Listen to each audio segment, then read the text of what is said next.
Hey, what's up everyone? This is Silver Slayer. Thank you for tuning into this video. The gold to silver ratio is a flat out lie. What if I told you it went from 16 to 1 to overnight 75 to 1? In the 1930s, the gold to silver ratio was around 10 to 1, 15 to 1, and all of a sudden it jumped up to 75 to 1. It didn't gradually appreciate. It went from 16 to 1 to 75 to 1 overnight. One of the presidents changed it. This means that they went in and manipulated, controlled the price of silver to gold, making silver much more undervalued or gold much more overvalued. This is a real statistic. You can look it up. I went over a chart in a video I made a couple days ago, and I was looking at the gold to silver ratios from all the way back from 6,000 years ago, when it used to be 2.5 parts silver equals 1 part gold. So the ratio used to be 2.5 to 1, and then it went around 8 to 1.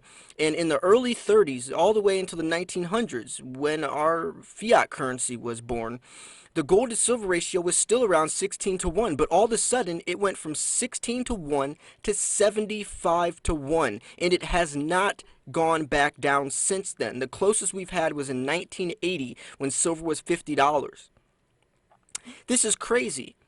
People need to know what happened, because this made silver extremely undervalued and extremely opportunistic, to say the least, because this ratio has to normalize back down. Let's look at the other statistics that goes behind this.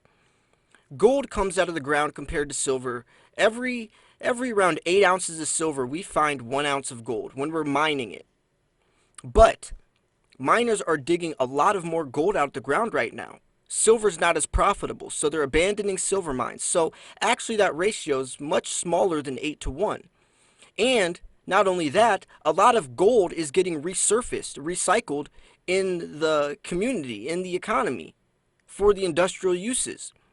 But silver is being lost. A lot of gold is scrapped out of laptops and cell phones and stuff, but a lot of silver isn't. A lot of silver technology is lost, never to be recovered, so the ratio is even smaller. It's probably around 3 or 4 to 1. Especially since we've been cutting back silver production by the last 7 years, from Mexico, Peru, and Chile abandoning silver mines.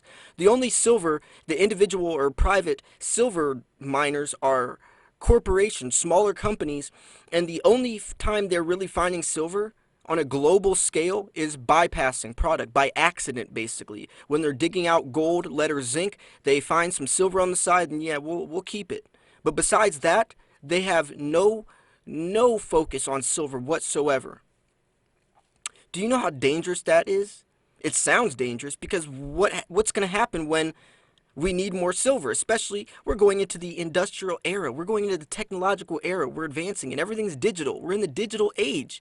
And silver is widely used for technology. It's the most highly conductive metal for thermal conductivity and electricity. So yes, silver is a major component in making our laptops work, for you to get the newest iPhone.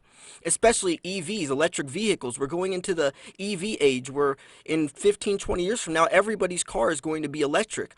And silver is widely used for that as well.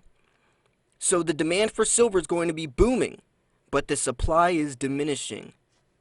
That's an extremely dangerous situation.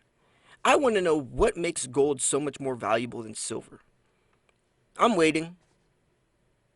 I'm still waiting, because gold is not much. The only thing that makes gold more valuable is that it's not as common. But actually, when I've just went over the past 5 minutes of me speaking, I've explained why silver is actually not much more common than gold is. And these miners know this, but they don't care about the consequences. They don't care how this is going to affect the economy. The gold to silver ratio is around 85 to 1 right now. 85 to 1. It's a great tool to use to see which metal is the better investment at the time, but when is the ratio going to go back down to 40 to 1? And that's still high. For a ratio to be quote-unquote high, in the standard eyes, I guess, it's 50 to 1, but that's extremely high still when it comes out of the ground 8 to 1. 50 to 1 is a normal ratio. Even if we get down to that, that still means that silver is going to be around $50, $60. And that's minimizing. Because gold is at its natural price. Gold around $1,500, that's a natural price. That's not bad. But for silver to be $17, something's off. They have manipulated the price for silver. They've pushed it, swept it under the rug, and devalued it, basically, saying it's worthless. But silver is one of the most valuable assets that the industrial, technological, and medical, because silver's used for medical wall paint. It purifies water. There's silver nanoparticles. There's colloidal silver. It's highly used in the medical world as well. And they're still finding new uses. Scientists discovered a way to make silver 40% stronger without losing any electrical conductivity, which means that there's going to be new uses for silver across the map, across the board, which also means there's going to be a bigger demand. Wait until we get into the EV era. I mean, the Cybertruck just came out from Elon Musk. I mean, that uses a lot of silver. I'm sure it's electric. I mean, we're going to the EV age. And as silver demand, especially for cars, the production on a global scale, it's going to really affect the demand for silver. But if the supply is falling, then where is that crosshair going to land? Where the demand is high, but the supply is low, and what's going to happen to the price? I keep saying this comment, the producers are going to turn into the consumers, and the consumers are going to turn into the producers, because that's exactly what's going to happen. People like you and I that own silver, we're going to have the power because we have the need. And I say need because it's not a want. Me and you want silver. They need it. They need it to make these cars. They need it to make these laptops. They need it to make the newest iPhone. So there's going to be a point where, regardless of what the price is, regardless of who says what the price of silver is, they still have to buy it. And they're still going to buy it. I mean, even if silver's $100, they still have to buy it to make that car to make a profit. Especially if they want to make a profit. Because if not, then they can't make it and they're in the hole. So from a production standpoint, regardless of what silver's price is, I see a lot of people say, well, when silver's $100, no one's going to buy it. Well, people are still going to buy it, especially the way that when something is blown up that high in price, how media covers it. Everyone's going to be talking about it. Your friends and family are going to be trying to get in and buy it as well. When silver was around $20, there was a 40% increase in your local coin shops from people buying it and selling it, selling their grandma's old jewelry and stud and you know, all of it. That's when the most hype is around it. So yes, of course, the price is going to be highest as well. This is stuff that we really need to talk about. What do you think the gold to silver ratio should be right now? From the economical standpoint that we're in, with U.S.-China trade negotiations, with everything, there's everything. Stock markets breaking record highs. What do you guys think the gold to silver ratio should be from a realistic standpoint? 50 to 1, 70 to 1? Do you think it should be 20 to 1? I'm really curious what you guys think, and also, more importantly, why. The whys are the most important part, because anyone can just say, oh, the ratio should be 50 to 1, but if you don't explain why it should be, then there's no context.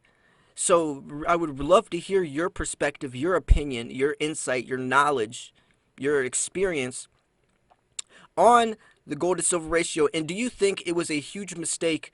I think it was FDR that changed the ratio from 16 to 1 to 75 to 1. Do you think that was a huge mistake to do that? And do you think that eventually the prices or the ratio is going to normalize back down to lower levels?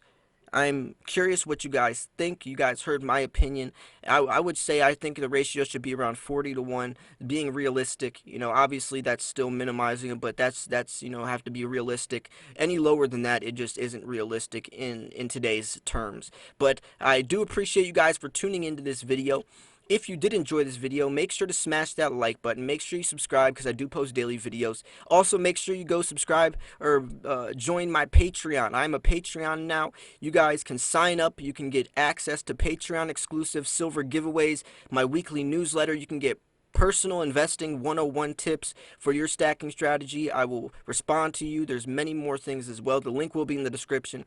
You don't want to miss that. That's the best way to engage with me if you want stacking tips. And also, you can also win a lot of giveaways as well, because not many people are going to be signing up there, so the odds are definitely in your favor. But anyways, I'm going to wrap this video up here. I appreciate you guys so much for tuning in. I'm curious what you guys think the gold to silver ratio should be, and I'm curious if you guys knew that huge leap happened in the 30s.